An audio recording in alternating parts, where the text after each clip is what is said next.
점심시간인데 점심 배고프신 분들은 갔다 오세요. 저는 이거 조금만 하고 이제 마무리해야죠. 아, 이거죠. 76년에 건설업법에 이거 반영할 당시의 분위기는요.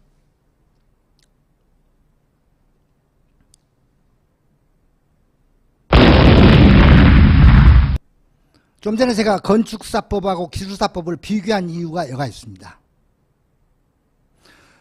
공공발주 SOC 사업은요, 전부 IBRD, ADB, 이게 일본 대일 청구권 자금 이쪽이 들어와서 이제 설계를 하고 있으니까, 시공은 이게 말은 건설업법에서 건설공사 현장 이거죠. 시공은 큰 현장은 기술사한테, 조그마한 현장은 기사한테 맡기겠다. 이게 국토부 방향이라니까요. 설계까지는 신경 우리가 어떻게 할 수가 없으니까 외국 자본으로 하는 거니까. 대신 민간 건축은 설계 시공을 건축사가 모두 맡아서 하도록 한다.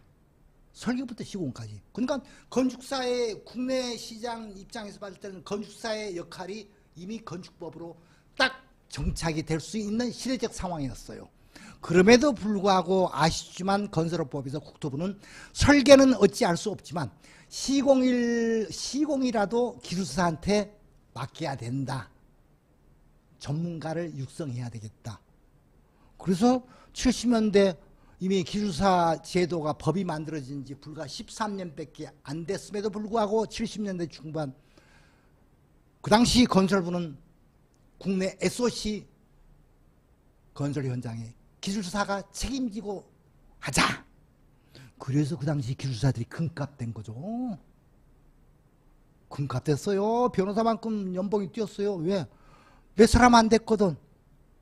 몇 사람 안 됐어요. 그니 느닷없이 70년에 누가 이게 과학기술부 그 당시는 이게 한국기술사에도 63년에 법이 만들어지면서 이 법인이 막바로 설립이 됐거든요. 근데 한국기술사회나 과학기술처가 국토부에 로비한 것도 아니고 국토부가 스스로 이렇게 기술사 내지는 기사 밥그릇을 챙겨줬다 이겁니다. 그러면 이쪽에서 어떻게 해야 됐습니까? 이게 희소성이 있으면요, 그 순간은 좋을지 모르는데 공급이 적으면은 시장에 따돌림을 받죠. 경제학의 기본이 그거예요. 수요와 공급의 균형점을 찾아가는 게 경제학이죠. 여기서는 기술사, 건축사의 공급 절대 부족이 지속되는 겁니다.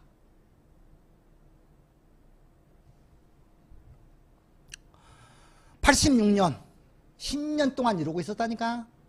76년부터 86년도까지 기술사 기사들이 호황을 누리고 있을 때 86년에 느닷없이 여기 안 썼나? 86년에 느닷없이 독립기념관 화재가 발생됐죠.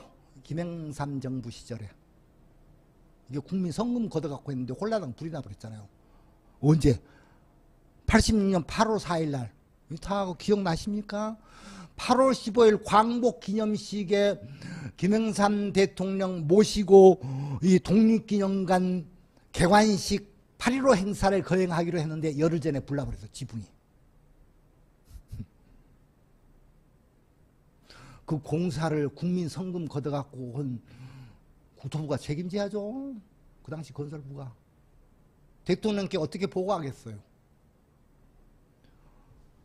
대통령이 그날 행사가 갑자기 없어졌다고, 일정이. 그래서 국토부가 두 가지의 대안을 들고 나간 겁니다. 소위 말해서 제도 개선하고 부실 대책. 기술사들을 시공에만 투입하니까 안 되겠습니다. 대통령 보고지.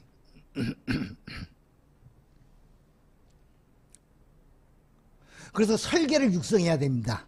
그러려면 제도 개선, 즉 법을 하나 만들어야 되겠어요. 그래서 건설업법에서 건설업법을 분리해서 건설기술관리법을 육성하자, 제정하자. 그게 이제 독립기념관 화재 사고를 계기로.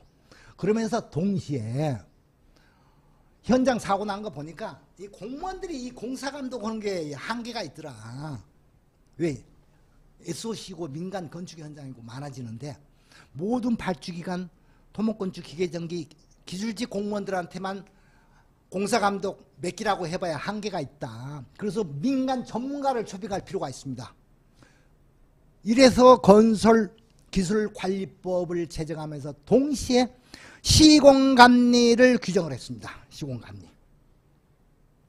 시공감리가 국내 법에 처음으로 등장하기 시작했습니다. 이때 시공감리를 규정할 때는요, 국토부는 이 건설기술관리법 2조에 뭐라고 규정을 했습니까? 일정한 자격이 있는 제3자가 시공감리 책임을 맡도록 하겠다라고 법을 규정했습니다.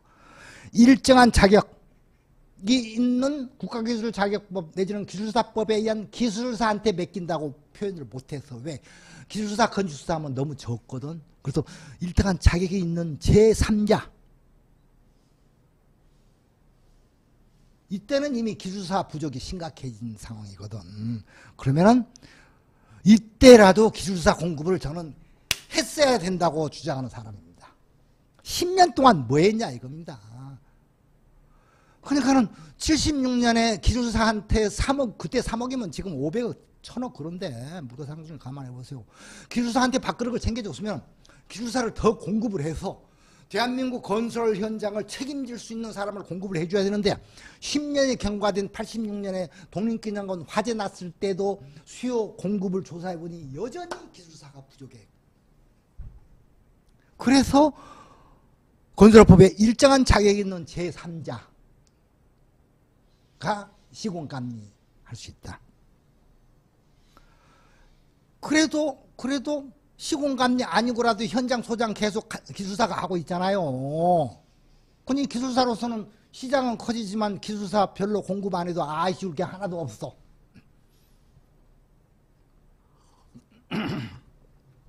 이로부터 또 세월이 흘렀어요. 건너뛰자고. 이게 90년대 세월이 건너뛰기 전까지 참 희한한 게 기술사법이 폐지되고 다시 부활 제정이 됐어요. 이건 국토부하고 관계없는 겁니다. 왜? 과학기술부가 어떤 시대적 수요에 의거해서 엔지니어링을 육성해야 되겠다 해가지고 과학기술부가 기술사법이 있는데 따로 기술용역 육성법, 이게 설계를 육성하겠다. 참 예견이 있는 부채예요. 근데 이것을 엔지니어링 기술진흥법으로 해가지고 산업자원부가 가져가 버려요. 그 얘기는 생략. 얼른 밥 먹으러 가야 되잖아요, 저도. 그리고 이어서 또 기술사법이 있는데 기사나 다른 이제 하위 레벨도 규정할 필요가 있다. 그래가지고는 국가기술자격법을 시험제도를 따로 또 이쁘게 만들었어. 참 이 과학기술부가 대단하게 예지력 있는 부처입니다. 그러니까 과학기술의 발전 추세에 맞게끔 법을 기술사법의 양쪽에다가 기술영향육성법 또 한쪽에다가 국가기술자격법 이렇게 3개 법을 딱 포진시킨 겁니다. 그게 과학기술부 예지력이라니까. 근데요, 국가기술자격법은 고용노동부가 슬그머니 갖고 와가지고 한국산업인력공단을 만들어서 모든 기술사 포함해서 기사 포함해서 기능사 모든 국가기술 자격을 시험 주관하겠다 하고 고용노동부가 가져가 버렸어. 법이 중복되면 안 되죠. 그러니까 법제처가 이 기술사법이 껍데기가 남았거든. 그러니까 기술사법이 없어도 국가기술자격법으로 얼마든지 기술사 공급 배치가 가능하거든. 배치는 국토부가 배치하는 거고. 그러니까 별 실용성이 없다 그래가지고 기술사법을 폐지시켜버렸어요. 언제? 76년에. 이거 보세요. 73, 74, 76년 이때 두 법이 만들어지면서 기술사법이 폐지돼가지고 언제 되살아났습니까? 92년에 되살아났어.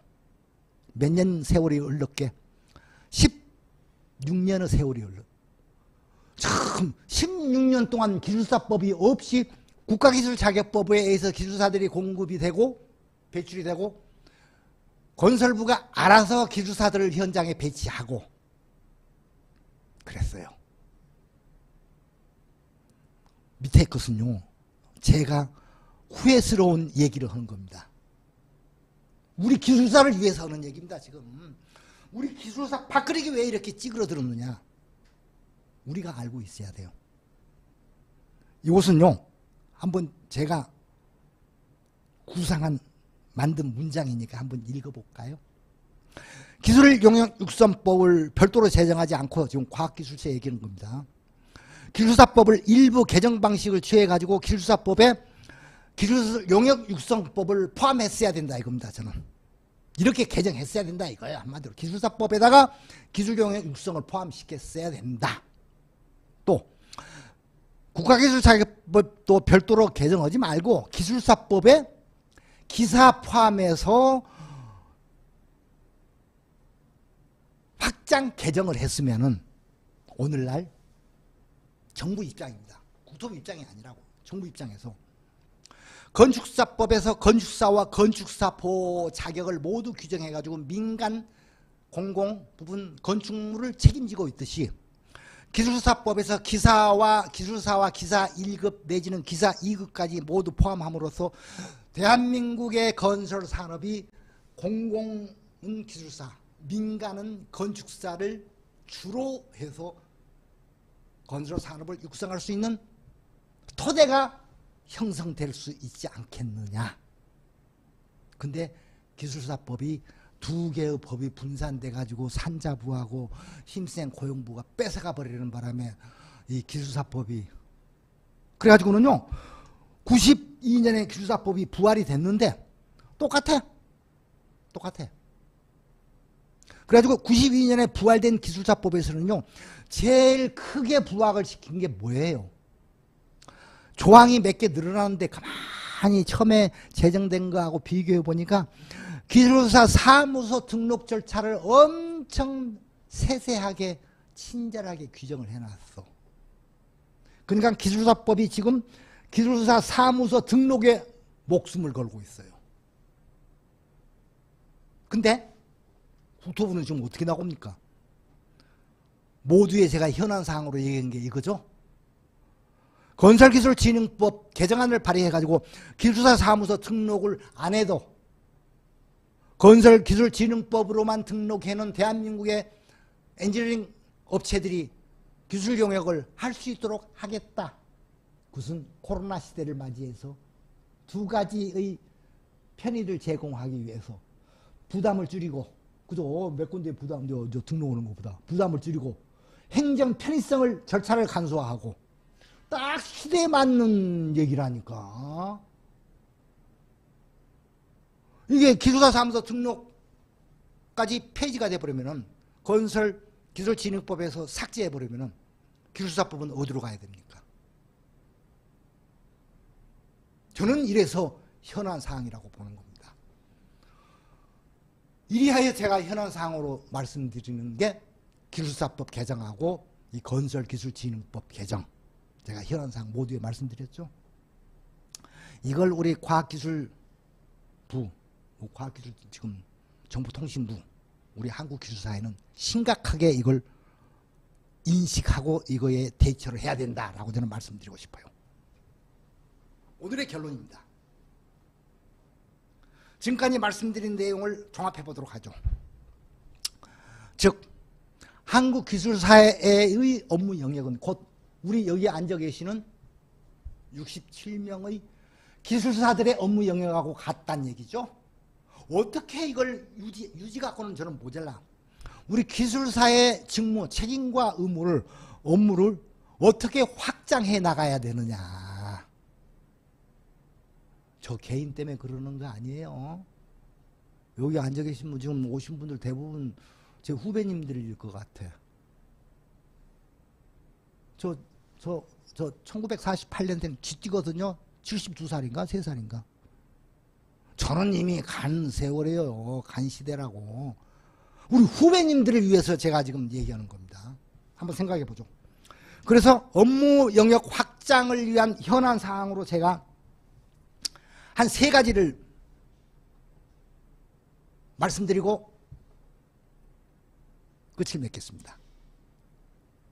첫째는 우리 기술사법이 발전 방향이 발전해온 걸 가만히 보면은 아까처럼 기술 영역 육성법도 포용해야 되겠고 기사도 포용해야 되겠고 해가지고 기술사의 업무 영역을 책무로 확장하는 쪽으로 기술사법의 발전 계획을 기술사의 어떤 장기 발전 계획을 진전시키는 쪽보다도 제가 보건들은 기술사 종목 갖고 씨름을 했던 것 같아요. 오늘날 제5차 이게 2년 3년 단위로 지금 과학기술정보통신부가 수립을 하고 있는 제5차 기술사 제도발전 기본계획 보셨어요? 여기 제일 최근 겁니다. 금년에 확정했어요. 제 얘기가 아니라고 지금 과학기술정보통신부 이름도 길어. 과기부 기술사 정책을 인용한 겁니다. 저한테 뭐라고 하지 마세요. 이걸 보면요.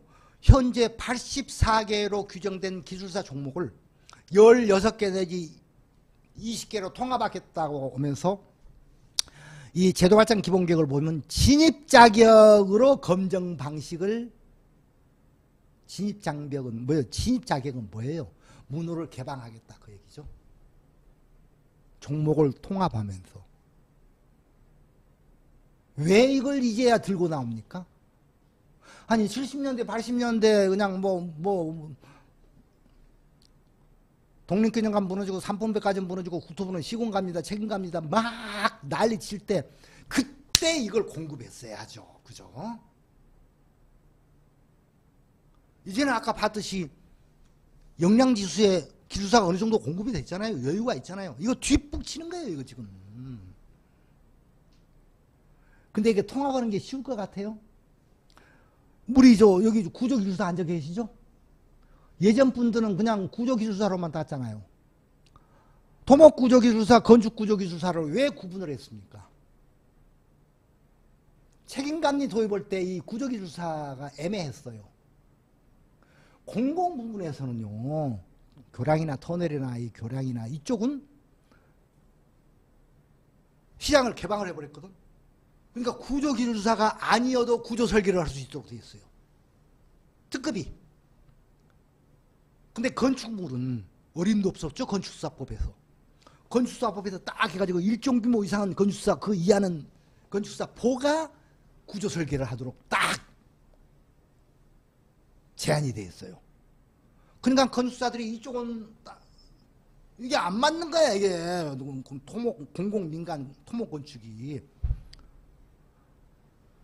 그래서 건축사들이 요구를 해가지고 건축 쪽에서 요구를 해가지고 자기 밥그릇을 철밥통을 만들기 위해서 자기 것은 못 건드리게 특급기술자들이. 그래서 건축구조기술사 따로 띄워주세요 이 얘기예요. 국토부가 이거 분리시킬 수 없죠.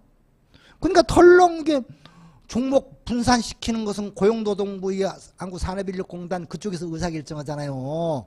종목을 나눠버렸죠. 그러놓고 오늘날은 이거 여기서 합친대 합쳐.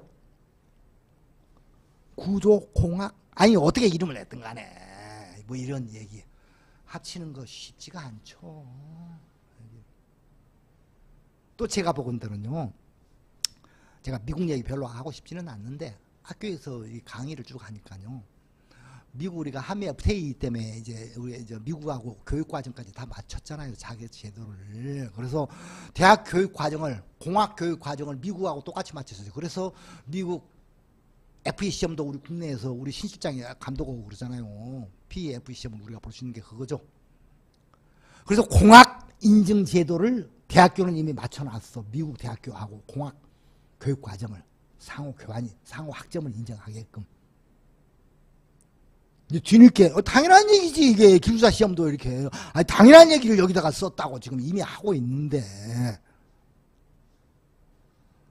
근데 왜 이렇게 정부가 기술사 제도가 헷갈리게 이렇게 다 늘려놨다가 통폐합하고 뭐 한다고 대학교육하고 이게 맞춘다 한다고 그러냐.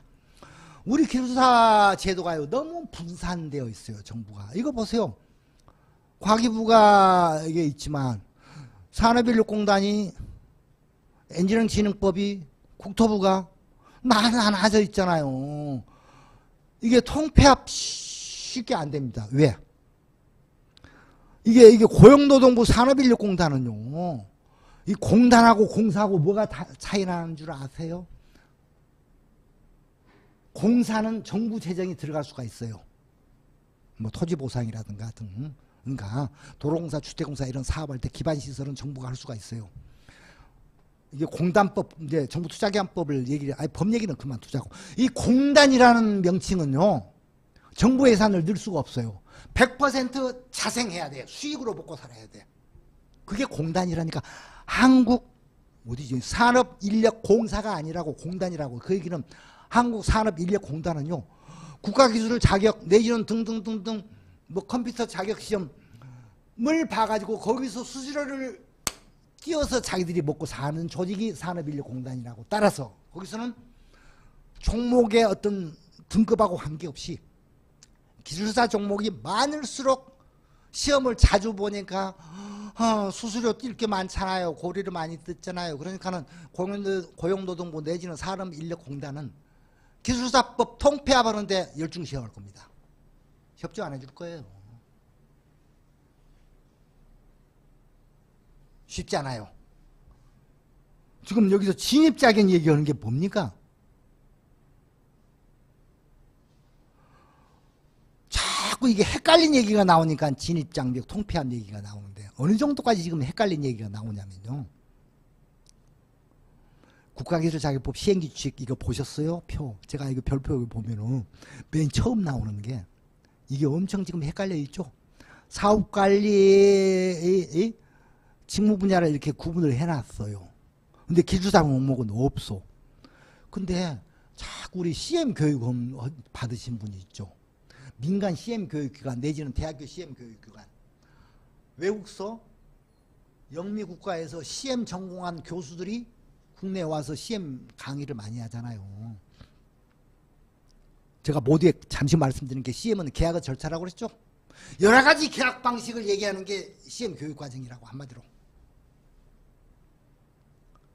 그래서 비싼 수수료 갖고 시험도 보고 뭘 해가지고 이제 CMP, PMC, 뭐 CMR 이렇게 가지고 이게 기술사나 비슷하게 수료증 이렇게 자격증 수료증이죠. 그거 주고 그러잖아요. 그러고는 명함에다가 CPM, CM, 뭐 CM 전문가 이렇게 3개 갖고 다니신 분도 계시죠? CM 전문가 좋아. 그걸 여기다 매치시켜서 자꾸 해석하신 분들이 많어. 사업관리 여기다 건설만 넣으면 되는 거 아니냐. 그래서 세부 기술사 종목에 여기다 건설사업관리에서 CM 기술사를 넣어달라 라는 얘기가 오래전부터 지금까지 있습니다. 국토부는 어떻게 답변하고 있습니까? 제가 예전에 답변해 준 거 지금도 그대로 복사해서 날짜만 바꿔서 쓰고 있어요. 이 얘기라고. 민간기관에서 발급해주는 건설사업관리 CMR 자격 취득자가 건설사업관리 CM 업무에서 특화된 전문가로 인정받기 위해서는 우선 이런 교육과정이 표준화, 정례화, 정형화되어야 된다. 왜? 교육과정이 다 다르죠? 어느 CM 교육기관은 일주일짜리 있고 2주, 4주, 6주, 학교 같으면 아예 학과가 뭐 2년 전공과정이고 다 달라요. 그리고 기술사는, 기능사는 국가에서 통계를 명확하게 배출원을 잡고 있는데, 지금은요, 우리 CM 관련 자격증을, 수료증을 받고 있는 사람이 몇만 명, 몇십만 명인지 이런 파악도 안 돼 있어요. 그걸 어떻게 인정하라는 겁니까? 그러니까 교육과정부터 뭔가 놔두고. 그러니까 이게 사업관리는 뭐예요, 이거? 이 가만히 오른쪽으로 이 표를 늘려보면 이 세무사가 튀어나와. 사업관리가. 회계사, 세무사. 그쪽, 우리 건설 사업관리하고 해당 사항 없어요. 그래서 그래서 오히려 국내 CM 교육이 법적으로, 이게 CM 제도가 법에 규정이 되니까 오히려 CM 교육 수요가 적어졌어요. 예전에는 기술사, 건축사 취득이 어려우니까 언젠가는 국가기술 자격으로 해준다라는 꼬드김에 이 CM 교육과정이 그런 얘기 많이 나와요. 그래가지고는 국토부로 끝없이 이 질의가 와요. 그래서 제가 모범답은 죄송합니다 써줬더니 이렇게 교육과정 표준화가 선행이다. 될 리가 없죠. 교육과정이. 그니 CM은 허심. 그러니까 계약의 절차로 넘어가는 겁니다. 그래서 CM 수료증 갖고 계신 분들, 아니 우리 기술사들은 그건 필요해요. 이렇게 기술사 자격이 분산되어 있기 때문에 이런 혼란이. 미국 자꾸 아까 미국처럼 진입 자격으로 한다고 그러는데 미국 보세요. 이게 17개 자격으로 미국은 연방정부가 시험 시행하는데 이거 쉽죠? 객관식이라니까. 처음부터 막 합격을 해. 그래서 일부는 미국 기술사는 무슨 기술사 이렇게 하는데 그 대신 미국은 진입 자격 그 얘기예요. 경력 가지고 엄청 미국은 통제하죠. 그래서 미국은 기술사가 진입은 쉬운데 2년에 한 번씩 경력을 체크해요. 주법에 의해서. 그래서 기술사 자격시험은 연방정부가 NFS 거기서 주관해서 배출하면서 주정부에다 명단을 통보해주면 주정부는 연방정부에서 통보해준 이 어벙벙하게 많이 뽑아서 많이 보내준 기술사를 갖고 각 주에서 알아서 걸러서 경력이 없으면 안 써. 그래서 미국의 기술사는 완벽한 피라미드 구조죠. 퇴출당하면 컴백하기 어려워. 왜? 경력심사에서 돌아와야 되는데 한 번 중간에 빠져나가면 늦은 중간에 뭐 붕어빵 장소에서 안 받아줘야 이런다니까. 80개를 우리도 이렇게 20개, 16개 이내에 20개. 아, 이렇게 하면 좋죠. 좋은 게 아니라 두고 봐야죠. 이게 현안사항. 두고 보자고요. 두 번째 현안사항은 제가 아까 국토부 법 얘기했죠? 아, 제가 국토부에서 한 30년 업무했으니까 이거 조금 알잖아요. 아까 말씀드렸어요. 건설기술자의 배치 기준을 건설산업기본법에서는 좀 전에 76년도에 법을 3억 이상을 지금은 700억 이상으로 올려놨어. 화폐단위 시장 규모 보는 거죠. 700억 이상은 기술사만 현장 소장하도록 딱. 왜? 건설산업기본법은 현장 소장이라니까 시공회사라니까. 큰 현장은 완벽하게 못을 박아줬어요. 근데 그 이하로 내려가면은 기술사, 기능장, 기사 10년 이렇게 해놓으면은 누구를 뽑습니까? 기술사는 인건비가 비싸니까 오른쪽으로 많이 뽑죠? 아, 이거라도 감시덕지 해야죠. 아니, 기술사법도 없어졌다가 막 다시 만들었다. 지금도 63년법 그대로 기술사 사무소 등록 기준만 갖고 있는 기술사법만 갖고는 우리 기술사 밥 못 먹고 살아. 근데 이렇게 건설산업기본법에서 700억 이상은 보장해 줬잖아요. 시공 현장은 보장해 줬잖아. 근데 이거 갖고는 안 돼요. 용역시장도 기술사들을 인정해 줘야 되는데 좀 전에 제가 PQ 심사를 사실상 역량지수에서 사실상 현장에서 이렇게 PQ 심사 과정에 기술사들을 선발한다라는 얘기지. 그걸 법으로 보장을 받아야 돼요. 그게 건설기술진흥법이죠. 지금 건설기술진흥법은 어떻게 해놨습니까? 특급기술자로서 여기서 말하는 특급기술자가 역량지수 특급기술자를 얘기하는 거죠. 이렇게 시공관리 5년 이상 뭐 3년 경력자가 이런 여기에 해당되는 용역을 할 수 있다라고 흐리멍텅하게 규정을 해놨어. 그래서 제 욕심은 자 여기서 건설산업기본법에서 700억이면 용역비가 얼마나 할 것 같아요? 뭐 5%라고 올 수도 있고 10%라고 올 수도 있는 거지 뭐. 이거 제가 써본 거예요. 이게 5%가 중요한 게 아니라 건설산업기본법에 규정되어 있는 공사비 700억에서 일정 퍼센테이지 5%든 10%든 내 해당되는 이 감독대행 CM4P의 기술 용역은 책임 기술자가 해당 분야 기술사만 할 수 있도록 건설기술진흥법에 반영이 되어야 돼요. 여기처럼 이렇게.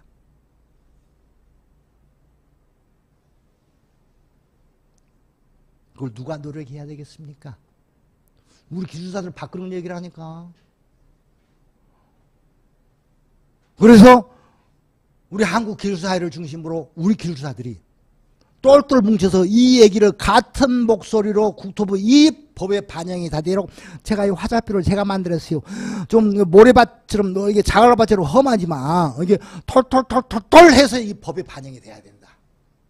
이게 현안상 두 번째 겁니다. 제가 보기는요. 오늘 제가 오전에 말씀드린 중에 이게 핵심이에요. 이게 핵심.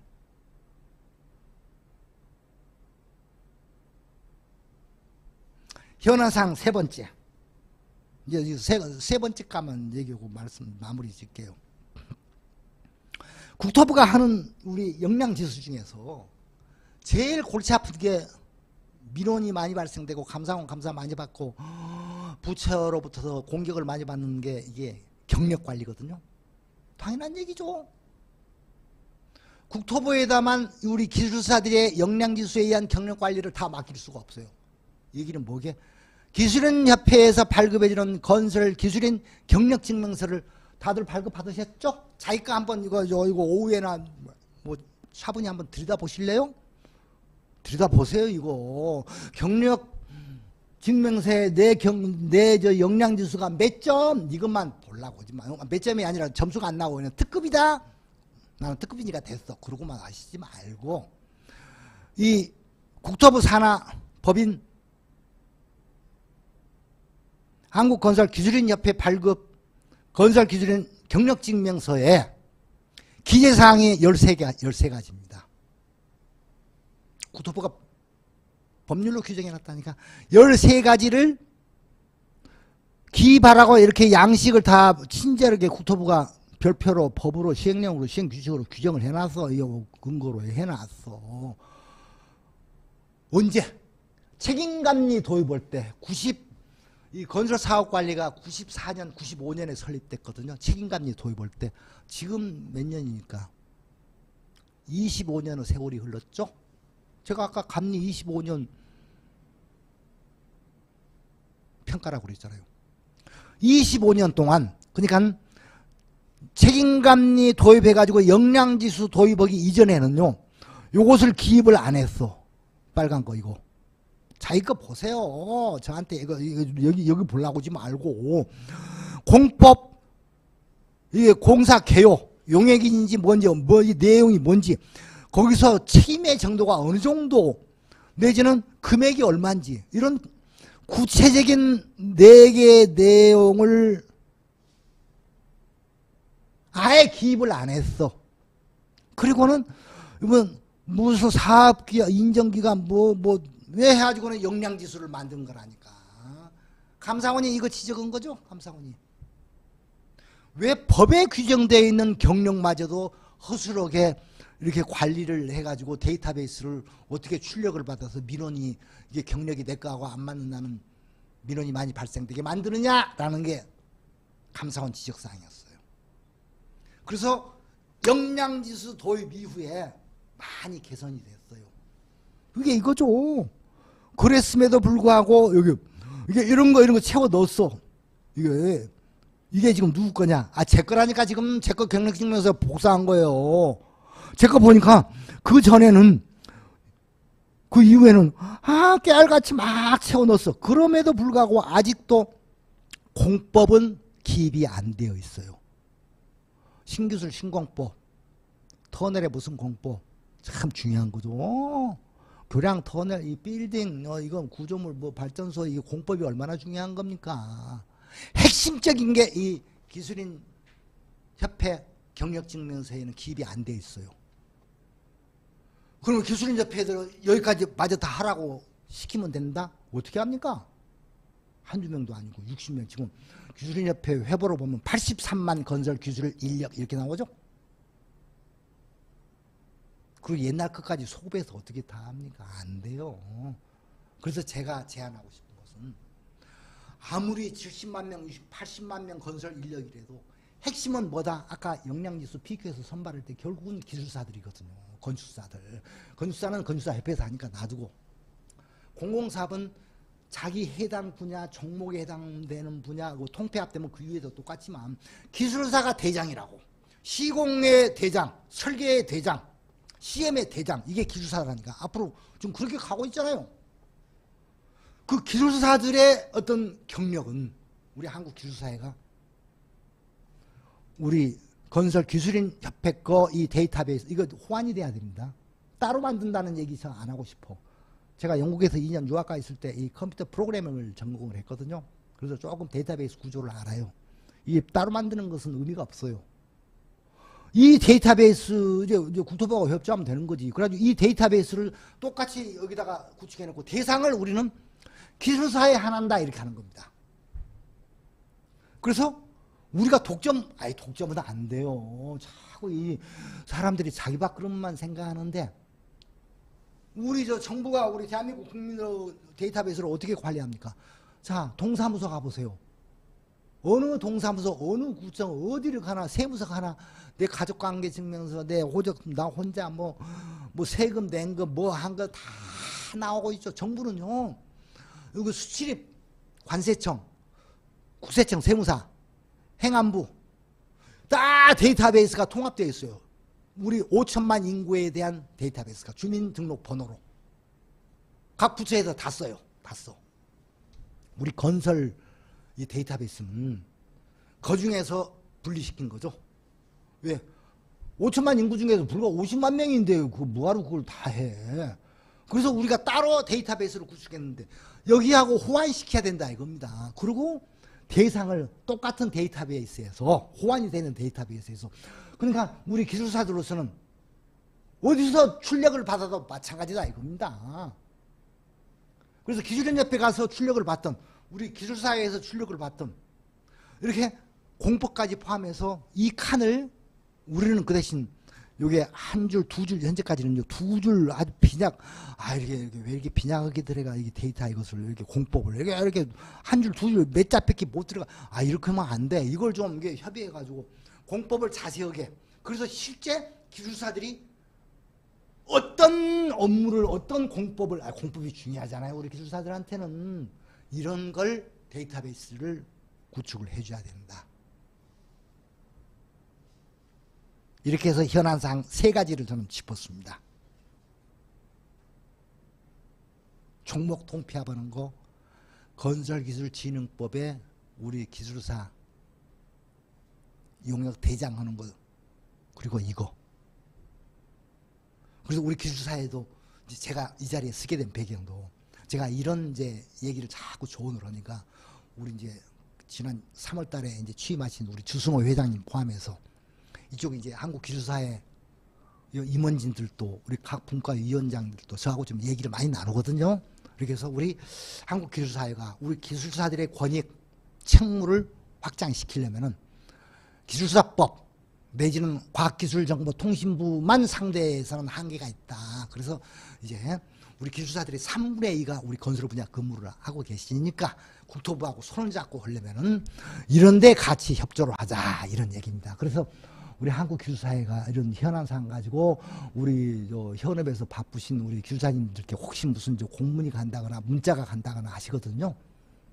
관심 있게 좀 봐주세요. 한 5분 남았는데 마무리 짓겠습니다. 우리나라 건설 산업의 흐름을 한번 생각해 보셨습니까? 제가 63년에 기술사법, 건축사법 제정했다고 그랬어요. 불과 13년 후에 국토부는 해외건설, 인력 진출 등등을 포함하다 보니까 기술 발전, 용역 발전, 설계 발전이 필요하다 해가지고 건설업법에 기술사 배치 의무를 해외건설을 겨냥해서 담아줬어.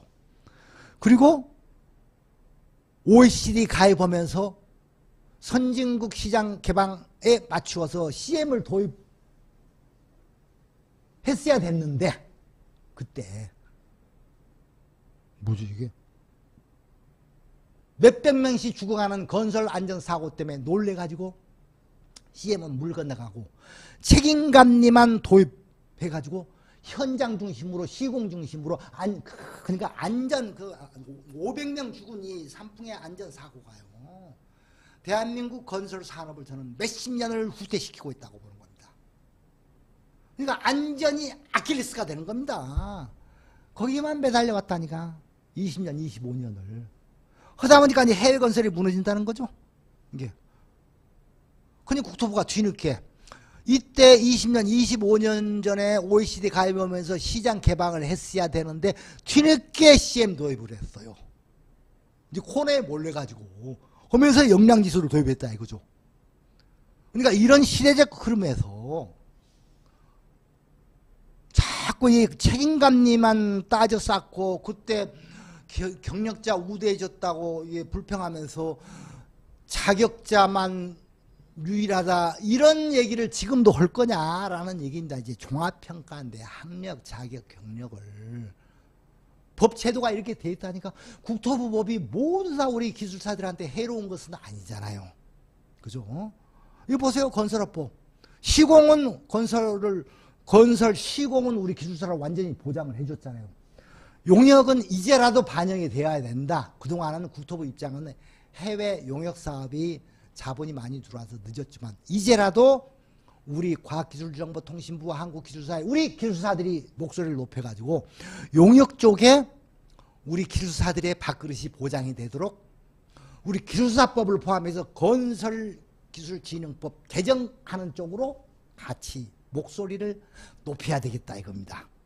그러려면은 우리 다 현장 업무하시면서 바쁜지 아는데 우리 기술사들이 물론 저도 기술사 공부 열심히 했습니다만 기술사 취득하느라고 고생하는 것은 우리 뭐 다 아는 거지 뭐 우리 가족들도 아는 거고. 근데요 이제는 CM 체계에서는 내 전공에 해당되는 공학 지식만 갖고 CM 업무 계약 업무 수행하는데 한계가 있죠. 그래서 시야를 넓혀야 돼요. 그래서 84개 종목 중에서 우리 건설 분야 계신 분들은요 건설 산업 프로세싱에 해당되는 이 법률 지식이 공학 지식보다 상위 개념으로 우선적으로 습득을 하셔야 돼요. 근데 뒤늦게 우리 공과대학 다 졸업했는데 법학대학원 뭐 입학할 수도 없잖아요. 시간도 오고 돈도 들고 그러실 필요 없어. 제가 제안하고 싶은 건요. 이것도 국토부 법이라니까 이거 비교해 보셨어요? 우리 CM 업무 범위하고 가장 유수한 건설의 프로세싱 법이 다 커버되는 게 공인중개사 자격시험 1년에 한 번씩 보고 있죠. 이거 한두 가지 빼놓고는요 다 똑같아요. 그리고 실제 이 공인중개사 자격 취득한 사람이 실제 요 앞에 요 공인중개사 복덕방 개설하는 경우는 4분의 1밖에 안 돼요. 우리 건설 쪽 업무하신 분들이 대학교 법학대학원 여기 이제 시간 그런 거 많이 드니까 이 공인중개사 시험 많이 봐요. 3분의 2가 그러니까 이게 복덕방 개업하자는 얘기 아니에요. 이래서 건설 프로세싱 전체에 대한 꼭 현장만 해당되는 거 말고 전체에 대한 법률 지식을 커버하려면은 공인중개사에 다 온라인 교육이니까 그래서 한 사이클 두 사이클 뭐 수업료 좀 온라인 얼마 비싸지도 않아. 집에서 이렇게 재방송 들으면서 업무의 범위를 확장시켜야 돼요. 저도 나이가 좀 있습니다만은 저 요새 코로나 때 엄청 오히려 일이 많더라고요. 코로나 어떻게 보내세요? 국토교통부 소식지죠? 한 달에 한 번씩. 여기에 국토교통부 소식지예요. 제가 여기 기술사법 개정 방향 앞으로 우리 기술사들이 어느 쪽으로 초점을 맞춰야 가야 된다. 어느 쪽으로 기술사법 내지는 건설기술진흥법 내지는 건설산업기본법이 발전 개정돼야 된다. 라는 방향을 제가 매달 10가지 지금 제시하고 있습니다. 저도 많이 노력하고 있어요. 그래서 이렇게 저도 선배로서 우리 건설에 몸을 담고 있는 우리 건설기술사 후배님들이 일을 할 수 있는 터가 제대로 뿌리를 내리도록 저도 노력을 같이 하고 있습니다. 함께 해보시죠. 코로나 때 저 엄청 바빴다는 게 이겁니다. 제가 네이버에 이렇게 기술사 자료 내려받기 이렇게 해서 블로그를 기술사들 우리 후배님들 공부하시라고 그래가지고 이렇게 요 몇 개입니까? 한 300개 파일을 제가 다 올려놨습니다. 그래가지고는 보세요. 한 600명 이게 좀 아침 건데 매일 한 1000명씩 들어와서 기술사 공부하신 분들 열심히 하고 있다니까. 재밌어요. 재밌어요. 근데 이게 자료만 올리니까 이게 이 코로나가 오래 지속되니까 자료만 올리니까 재미가 없더라고요. 그래서요 이 자료를 연계시켜 가지고 이 블로그 뭐지죠 유튜브 동영상으로 같이 연계를 시켜 놨어요. 그래서 이렇게 이제 요새 많이 하거든요. 유성항법 시스템이 뭐니 시험에 날만한 거 기술사 시험에 공통적으로 날만한 4차 산업 첨단 과학기술에 해당되는 것을 하나씩 뽑아가지고 이렇게 쭉 제가 동영상 강의에 올리고 했더니 공부하신 분들이 많이 좋아하시더라고요. 마쳐야 되겠는데요. 지금까지 말씀드린 제 이거 PPT 파일 있잖아요. 이거 혹시 필요하신 분들은요. 제 요 핸드폰 번호 여기 있잖아요. 이메일로든가 연락하시면요. 이 파일 보내드릴게요. 교재가 갔나 모르겠어요 지금. 감사합니다.